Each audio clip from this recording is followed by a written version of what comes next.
কৰিবলৈ দম লাগিব। দম লাগিব ভাই দম। সমাজ ৰখীয়া হায়েনাৰ দলটোৱে হিচাই খেদি আহি হাতুৰা মাৰিবলৈ ৰৈ থকা দেখিও প্ৰেম কৰিবলৈ দম লাগিব। হেল্ল' এভৰিৱান, এই অলপ আগতে যে আপোনালোকে ভিডিঅ'টো চালে, তেখেত এগৰাকী হৈছে ট্ৰান্স ওমেন হয়। তেখেতৰ নাম ঋতুপৰ্ণা নেওগ। আমাৰ দুলীয়াজান কলেজলৈ আহিছিলে অলপ দিনৰ আগতে। তেখেত এগৰাকী মানে প্ৰতিভাসম্পন্ন ব্যক্তি হয়। তেখেতক বিশিষ্ট কুইন, নাৰীবাদী কৰ্মী বুলি জনা যায়, কবি বুলি জনা যায়, গল্পকাৰ। মানে তেখেতে নিজে লিখে, নিজক মটিভেট কৰিবৰ কাৰণে তেখেতে বহুত কিবা কিবি কৰিছে নিজৰ কাৰণে।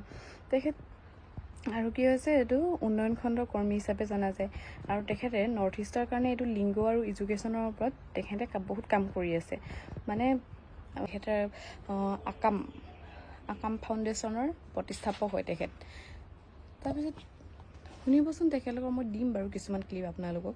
তেখেতৰ মানে কথা কোৱা শৈলীটো শুনি থাকিবলৈ মন যায় মানে।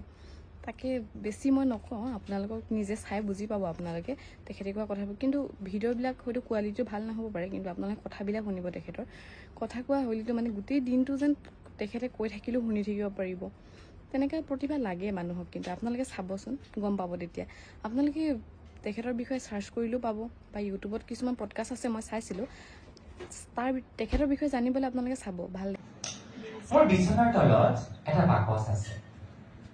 আচলতে বাকচটো যাচি দিয়া গৈছিল। কত কথা, কত বস্তু ভৰাই গৈছিল বাকচটোত। বাকচটো ভৰি আহিছিল। বাকচটোৰ সৈতে এটা সম্পৰ্ক গঢ়িছিল, কিবা যেন লাগিৰ সম্পৰ্ক। বাকচটো মোৰ নিজা নাছিল, বাকচটো মোক দিয়া হৈছিল। আৰু বাকচটোৰ ভিতৰৰ খালীখিনি ভৰাই তোলা বস্তুবোৰ সেইবোৰ দিয়া গৈছিল। এই যে বাকচটো নিজৰ নাছিল, কিয়নো বৈ থাকো নলগা সম্পত্তি এটা। বাকচটো এদিন খুলিলো, জুমি চালো, বাকচটোৰ ভিতৰৰ বস্তুবোৰ সেয়া মই নে আন কোনোবা? একোৱেইটো মোৰ নাছিল। সেইদিনাৰ পৰা বাকচটো খোলা ৰখা হলো। নিজৰ নোহোৱা বস্তুটো কি বুলি তলা মাৰি ৰাখো। কেতিয়াবা জুমি চাওঁ বাকচটো, কেতিয়াবা দেখো এপদ নোহোৱা হৈছে। অন্য এদিন অন্য এপদ। বাকচটো খালী হৈ গৈ আছে। যিমান খালী সিমান সস্তি।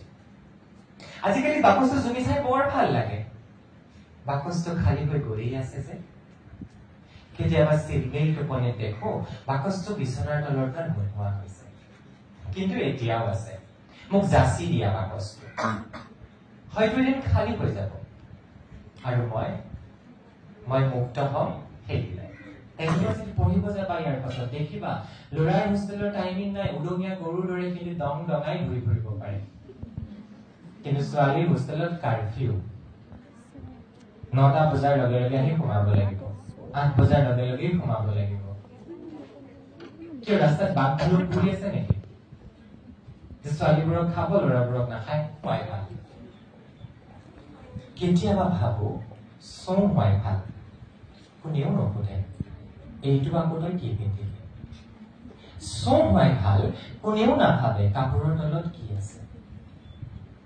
চৌ হোৱাই ভাল, বেকা চাৱনীটোৱে মোক নাঙঠ কৰি নেপেলায়। চৌ হোৱাই ভাল, মতা নে মাইকী মোক কোনেও নুসুধে।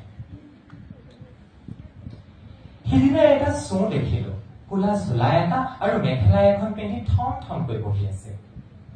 অথচ কোনেও নুসুধিলে, আই এই খোপা আকৌ কি পিন্ধিছ? অন্য এটা চৌ কোনোবাই ফুটু কলা গুটিৰে মুঠি এটাত কাজিলা লগাই দিলে। অথচ কোনেও নুসুধিলে, এই খোপা কি ঘঁহিছ? মৰমতে এটা চৌ কোনোবাই আকৌ মৰাপাত একোচা মূৰত লগাই দিলে। কোনেও নাভাবিলে চৌৰ আকৌ চুলি দীঘল কেতিয়া হল।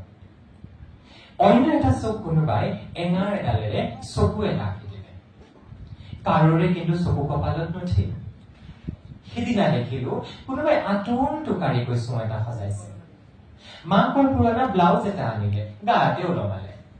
দেখিলেই গম পায় ব্লাউজটো এদিন টিকটিকীয়া ৰঙা আছিল।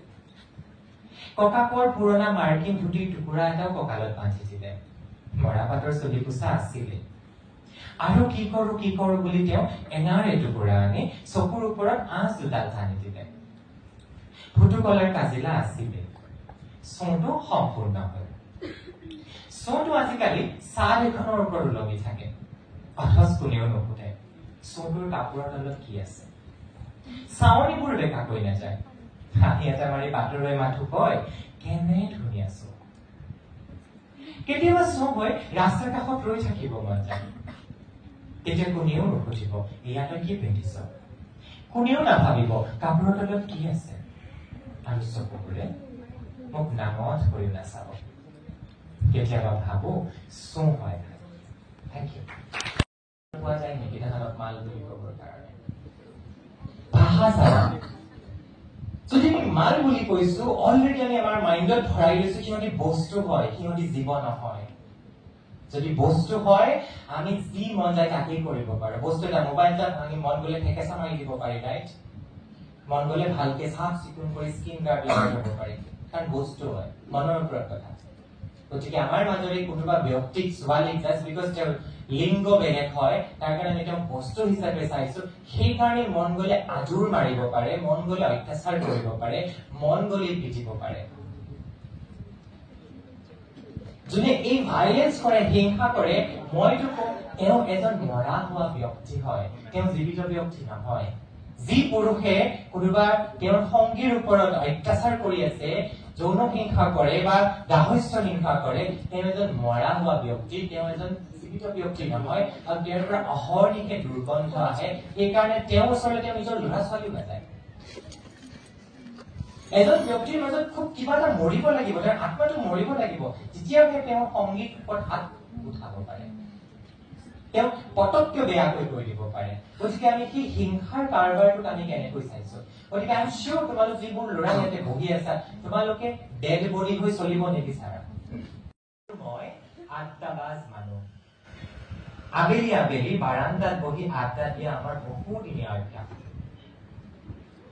আমাৰ কথাৰ মেলত কেৱল আমি থাকো একাপ একাপ সৰপুঠা গাখীৰৰ চাহ আৰু আমাৰ কথা কেৱল থুমপাক উঠে আমাৰ কথাৰে আইৰ মনত এঠুক কথা আৰু মোৰ মনৰ এঠুক কথা ভল ভলাই কথাবোৰ ওলাই আহে কথানো কি বেলেগক কলে বুজি নোপোৱা কথাবোৰ আমি আমাৰ লৈ থওঁ ভাৰস্তৰৰ কথা কেতিয়াবা যদি মতা সোপাই নোখোজাকৈ দিয়া অনিয়ম সোপাৰ কথা শুনিবা এইটো কথা খুব কম মই ভাৰস্তৰৰ কথা কেতিয়াবা অন্য ৰাস্তা নমচিলেই হ'ল সিদিনা কথাৰ মাজতে ওলাল নিজৰে কথা আয়ে কলে ভৰিৰ মাজৰ 2 ইঞ্চি মাংসই মতা সোপাক কিহৰ ইমান অহংকাৰ দিয়ে কৰ পৰা আহে ইমান আক্ৰোশ যে সব কেৱল নিজৰ কৰিব বিচাৰে অন্যক শেষ কৰি দিব খোজাকৈ মদমত্ত হৈ উঠে কৰ পৰা আহে